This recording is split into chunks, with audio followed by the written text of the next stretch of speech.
दुनिया की सबसे अहम समुद्री व्यापारी लाइन में शामिल हॉर्मुज जलडमरू मध्य एक बार फिर से वैश्विक तनाव का केंद्र बनता दिखाई दे रहा है। खाड़ी क्षेत्र में बढ़ती सैन्य गतिविधियों और नए चेतावनियों ने पूरे मधुपुर का माहौल गर्मा दिया है।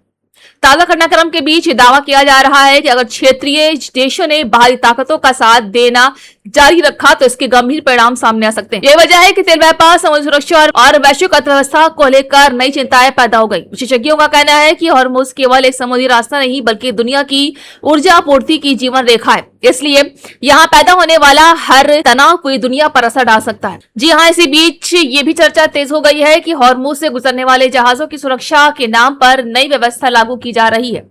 कई रिपोर्टों में दावा किया जा रहा है कि समुद्री सुरक्षा उपलब्ध कराने के बदले जहाजों से शुल्क या विशेष भुगतान की मांग की जा सकती है। समर्थकों का कहना है कि व्यवस्था समुद्री डकैती, ड्रोन हमलों और मिसाइल खतरों से जहाजों की सुरक्षा के लिए जरूरी है, जबकि आलोचकों का आरोप है कि ये सुरक्षा के नाम पर आर्थिक दबाव बनाने की कोशिश है। अगर ऐसी व्यवस्था लंबे समय तक जारी रहती है तो उसका सीधा असर कच्चे तेल की कीमतों, शिपिंग लागत और दुनिया भर में महंगाई पर पड़ सकता है। उधर खाड़ी के कई देशों को लेकर भी नई अटकलें सामने आ रही हैं। क्षेत्र में यह संदेश दिया जा रहा है कि अगर किसी भी देश ने भारी सैन्य अभियानों में प्रत्यक्ष या अप्रत्यक्ष सहयोग किया तो उससे संभावित जवाबी कार्रवाई का सामना करना पड़ सकता है। इस तरह की चेतावनी ने पूरे खाड़ी क्षेत्र की सुरक्षा एजेंसियों को सतर्क कर दिया है। कई देशों ने अपने महत्वपूर्ण ऊर्जा प्रतिष्ठानों, बंदरगाहों और सैन्य ठिकानों की सुरक्षा बढ़ा दी है। विशेषज्ञों का मानना है कि अगर तनाव और बढ़ता है तो पूरे क्षेत्र में अस्थिरता का नया दौर शुरू हो सकता है। करीब 4 साल की अपेक्षाकृत शांति के बाद यमन एक बार फिर से बड़े तनाव की ओर बढ़ता दिखाई दे रहा है। 13 जुलाई को सियना इंटरनेशनल एयरपोर्ट के रनवे पर हुए हमले के बाद हालात अचानक बदल गए। इस घटना के बाद विद्रोही संगठन अंसारुल्लाह ने सऊदी अरब पर गंभीर आरोप लगाए हैं और जवाबी कार्रवाई का दावा किया है।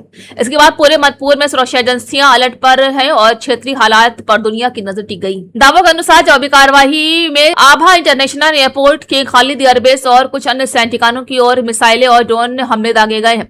हालांकि दूसरी ओर सऊदी नेतृत्व वाले गठबंधन का कहना है कि उसकी एयर डिफेंस प्रणाली ने सभी हमलों को हवा में ही रोक दिया है और किसी बड़े नुकसान की पुष्टि नहीं हुई है। फिलहाल दोनों पक्षों के दावे की स्वतंत्र पुष्टि नहीं हो सकी है, इसलिए वास्तविक स्थिति को लेकर अलग अलग दावे सामने आ रहे हैं। बता दें कि घटनाक्रम बेहद महत्वपूर्ण है क्योंकि वर्ष 2022 में युद्ध विराम लागू होने के बाद पहली बार इस तरह का तनाव देखने को मिल रहा है। अगर आने वाले दिनों में दोनों पक्षों के बीच सैन्य कार्रवाई तेज होती है तो युद्ध विराम पूरी तरह से टूट सकता है। इसमें यमन में एक बार फिर से बड़े पैमाने पर संघर्ष छिड़ने की आशंका बढ़ गई है। यमन का संघर्ष केवल एक देश तक सीमित नहीं है, ये पूरे मधुपुर की सुरक्षा, लाल सागर की समुद्री मार्ग और वैश्विक ऊर्जा आपूर्ति से जुड़ा हुआ है। अगर तनाव बढ़ता है तो अंतर्राष्ट्रीय व्यापार, तेल की कीमतों और समुद्री परिवहन पर इसका असर देखने को मिल सकता है। यही वजह है कि दुनिया के कई देश इस घटनाक्रम पर लगातार नजर बनाए हुए हैं।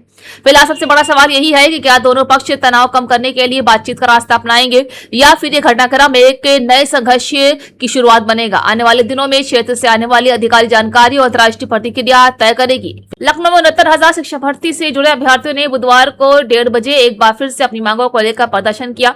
अभ्यर्थियों ने निशादगंज स्थित सीकर कार्यालय का घेराव कर नारेबाजी की और 6,800 पदों पर नियुक्ति के लिए सुप्रीम कोर्ट में प्रभावी पैरवी कराने की मांग उठाई है। प्रदर्शन के दौरान अभ्यर्थियों ने कैबिनेट मंत्री ओम प्रकाश राजभर को लेकर कहा है कि वो कहते हैं कि हम लोग लात खाने लायक है। आज हमारे मुद्दे पर उनकी जुबान खामोश है, जबकि सरकार में आने से पहले वो हमारे पक्ष में खुलकर बोलते थे। उनका कहना है कि पिछले 5 वर्षों से ये न्याय की उम्मीद में लगातार आंदोलन कर रहा है, लेकिन अब तक उनकी मांगों पर कोई ठोस कार्रवाई नहीं हुई है। बता दें कि मामले की अगली सुनवाई 21 जुलाई को सुप्रीम कोर्ट में होनी है।